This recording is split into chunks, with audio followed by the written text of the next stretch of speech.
Much. This workshop is on group conscience, and I've asked Tim to speak. I'm Tim, and I'm an addict. Hi, Tim. Hey, Tim. And until 1 second ago, I thought it was about responsibility will set you free.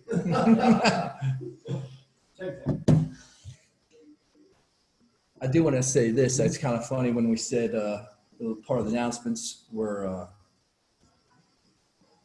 some people go to sleep earlier than others. Mm-hmm. Well, I think in this convention, we don't have to worry about that. You know, we're all kind of crashed out earlier these days. You know, I'll be 62 years old in a couple weeks. So that came up on me real quick. I'll tell you this. This is something real neat. This is something real personal to me. I didn't know this till a couple of years ago because my family was wiped out in World War II. And records and all were lost and whatever. But my brother said, I figured out when Grandma was born. And it was March 2nd, 1886. And I got this real warm feeling of, because my mind always tells me, I'm not doing enough. I haven't been enough. I've been clean a long time, blah, blah, blah, Well, my clean date is 3/2/1986, exactly 100 years later. God. And that was like one of those messages that I absolutely need from time to time, Thing about being responsible is that I certainly know how important it is when I pay the penalty for not being responsible. It's, so again, I just celebrated, my clean day. I'll celebrate this Tuesday at my home group, but it'll be 34 years, save you the math. If you already didn't do it. So 34 years clean. And for somebody that was absolutely 100% hopeless, that's a miracle. Won't go in a drug-a-log, it's because we've all been there. But I will give it a quick. I spoke to Neil's father when he celebrated 20 years ago. Over here, Neil, on the phone when he had regular phones. And I was trying to get a hold of Neil, and his dad and I started talking like we talk, And Neil's dad said, yeah, it's surprising that he and his wife didn't get divorced trying to get Neil and his brother straightened out, because, we do some damage. And I got off the phone and I told my mother that. My dad had already died. And I said, Neil's dad said, I just told you about the divorce. And she never raked me over the coals, and my dad didn't either. But she said, if you had died, it would have been a relief. And she went on to explain that she meant a relief not for them, but for me, because my soul was that dead. And a little while later, she joked. She said, well, it would have been a little relief to us, because it was just, we put them through the ringer. And I'll say this too, one of the first lessons I learned about Narcotics Anonymous working wasn't actually from Narcotics Anonymous. It was from Nar-Anon. Some 20-some-year-olds are curing problems in the world of all types. My goal for that day at 20-some years old was to push my mother's buttons, trying to mess with my mother. That was my goal. And she turned to me, and her and my father had been going to Nar-Anon. And she said, that's your problem. I was blown away. My mother had changed. I knew there was power in those rooms. My parents had changed. And I was truly powerlessness. The example of powerlessness was in my life right there. I had no power at all. Again, another time I can remember about responsibility. And my mom once said, what about retirement? We were just talking about retirement before I got up here.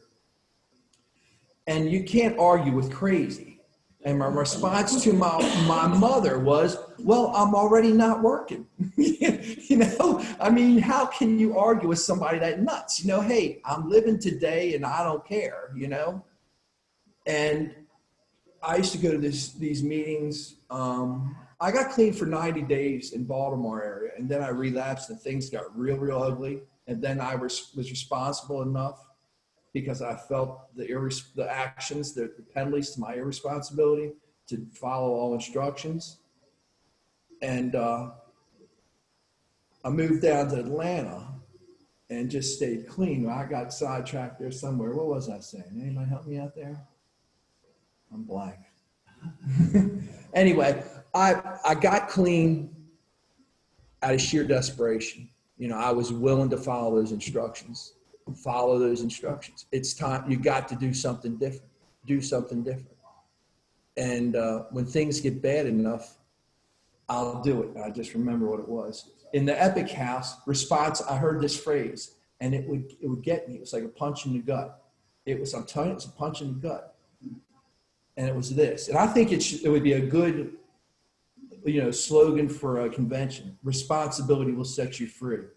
And I heard it, maybe they only said it once, but I felt like I heard it in my mind every meeting. Responsibility will set you free. And boom, right in the gut. Because no, don't you understand? To me, freedom is no responsibility. Don't you have it? You got it reversed, But again, the people in the rooms were right. And I can remember this guy talking about having his own light bulb in a row house in Baltimore that he could go in and turn that light bulb. He didn't have a switch or anything, but he could turn that light bulb. And I remember thinking, I want my own light bulb. I shot high goals there. But I mean, when you're living and mooching off other people's Section 8 housing, and you're not really wanted there, and you're getting government cheese off of somebody else's government cheese, it's not even yours because you were too lazy to stand in line for it. That's, oh Lord. So you can see a little bit how hopeless I was. I didn't spend a lot of time in jails and all that stuff. I just one night, but only in NA, people are so crazy that you can say, I only spent one night in jail. Oh, that's nothing. There's a billion people out there that never spent the night in jail, but we're all so crazy. Yeah, that's nothing, what's wrong with you, But I tell you, I spent a lot of time in institutions and in and out of hospitals. I was almost dead many times, and I'll get off of it real quick, but I can remember sitting in the Medicaid ward with 4 of us, and I was kicking 3 drugs and still in the maintenance program, the methadone maintenance, and the guy next to me had sickle cell anemia, and I had this thought, and this is how crazy I was and how my best thinking is not my best thinking at all times. I was jealous that he was getting them pain shots every couple hours. I didn't know anything about sickle cell anemia, but I can remember thinking, if I only had sickle cell anemia, I'd be okay. And that's the truth. That's how crazy I was. Nothing mattered but getting and using. Nothing mattered but. And you told, oh God, I'm telling you, because I found a friend dead and bloated in the summer sun, and he'd been there 3 days, and they thought I had the same thing he had, and that's why I ended up there. And long month of hell, and God, I'm telling you, I mean it. Get me out of this, I'm telling you. And I didn't last 36 hours getting out of there, and I got rushed back in and on an ice bed because, it was an old city hospital. And I was hopeless. But I'll tell you where I got the hope, and the thing that NA changed for me forever was this. Until I came in the rooms, if you got high the way I got high, and if you loved getting high the way I loved it, and it, quote, took away the potential that took away from me, then you couldn't stop. Don't you understand? If it did to you what it did to me, and it meant as much to you as it meant to me, you cannot stop. And after those first couple meetings, bingo, that lie was dead. Because you people got high like I did, and it meant to you the way it meant to me. And all of a sudden I was stuck. I was afraid because there was a way out. There was a way. I had to be responsible. Am I going to follow this way, or am I going to just do it the lie I was living, which is saying it is what it is? But also part of me was saying, well, I can stop this anytime I want to. But I just want to be miserable and half dead all the time. I mean, the insanity, the absolute insanity, The group conscience, back to that topic that I haven't touched on. You know, I've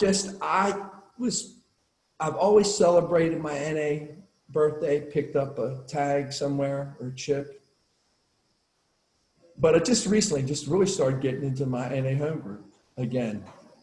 I changed home groups and I got into this one. I'm really feeling comfortable there and it's real nice. Like last night I was doing something and I rushed the 20 miles from where I was to get to my home group with 10 minutes left, you know, and I went to area this past week. And that feels good. And that's being responsibly a part of to get people informed to know what group conscience is, you know. The other thing that I'll act, as if I don't know, because I still feel like the little kid, I still get kind of a strange feeling when people call me sir, you're old. Like I was at the convention 2 weeks ago, you're old when people at NA conventions start calling you sir. The vast majority, sir, no, I'm Tim, I'm not sir. No, don't do that to, halfway kid in there. But I've been around long enough to step up to the plate when I see something wrong, because it's that old deal. If I underreact, I get a resentment. If I overact, I feel guilty, and that happens to me. I'll see something going on that I know is wrong. I know, it's, we don't have an opinion on anything outside of this. And that means we don't support. And guess what? It also means we don't trash. And I'm real big when somebody steps up and starts trashing. And sometimes I do it much more in a much more appropriate manner than in others, according to what's going on in my head, I guess, or how long the guy's been around and still rattling this hate about this one certain group in a meeting. I said, no, there's what about? No, there's newcomers that come in that might believe that or might not believe that. We don't have opinions on that stuff. And I've yet to find a perfect way to do that, because I know I've confronted a semi-newcomer just trashing this one race, creed, religion, lack of religion, or sexual orientation. One of those is what it was. And I stepped up, and not real kindly, because I had had enough of it, because I kept my mouth quiet. And a home group member came up after and was chastising me about how I did this wrong. And I thought later on, well, if I did it wrong, somebody else needs to step it up and do it right. But I did tell her this. I said, you know what? You do it your way and I'll do it mine. Because, I love NA. I know it saved my life.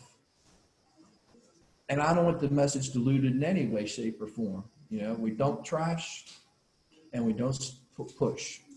Any of those things I just mentioned, race, creed, religion, lack religion, sexual orientation, doesn't matter. You walk through your nag. Now we're all a little bit different, and when the big celebrities walked in here, I'd say I would act pretty cool and just as if you were, but who knows what I would do, who knows?